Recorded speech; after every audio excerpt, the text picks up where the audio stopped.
You're not gonna believe this shit. Here's a recap of this week's Unhinged headlines. On Monday, Dumpy sent out a lovely Easter message filled with death and destruction. On Tuesday, he had a new personal best, in most unhinged quotes ever uttered by someone not throwing their own shit at the same time, posting on True Social that a whole civilization will die tonight, never to be brought back again. What an emo little bitch. Luckily, it was Taco Tuesday, and by dinner time, Pakistan had changed his diaper and gave him a lollipop. But at least we all know what'll happen if he ever threatens the whole world with nuclear holocaust. Nothing. Better start reinforcing the basement. And speaking of war, the peace president is now seeking a $1.5 trillion military budget. Because who needs a future?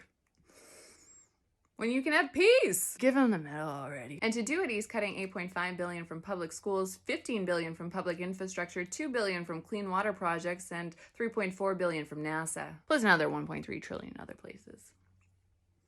So those astronauts might want to turn around. But it'll never take Carol. Canada's Alberta government has quietly exempted Kevin O'Leary's massive Wonder Valley data center from a provincial environmental assessment, because Premier Danielle Smith is a timber wolf wrapped in whatever the fuck sheep wear. And Kevin O'Leary is a cunt. This would make it the world's largest AI data center industrial park, using an astronomical amount of water and setting Canada back 20 years in carbon emission reductions. Unless an asteroid hits it. He can be funny sometimes. We also learned this week that back in January, Dumpy threatened the Vatican with military force after someone misplaced his remote for too long. Remember this? And when JD, the last one?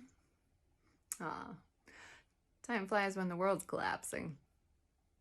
Does the Vatican even do war?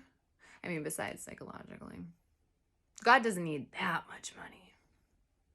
No, the priest's legal fees. We need a prophecy about a pope and a fighter jet. Next, starting this December, the U.S. government plans to automatically register eligible men 18 to 25 for the military draft, which is an exciting way to kick off summer for 17-year-old virgins. And finally, a scientist with ties to NASA's Jet Propulsion Lab is now the 9th researcher to die in the U.S. from mysterious circumstances.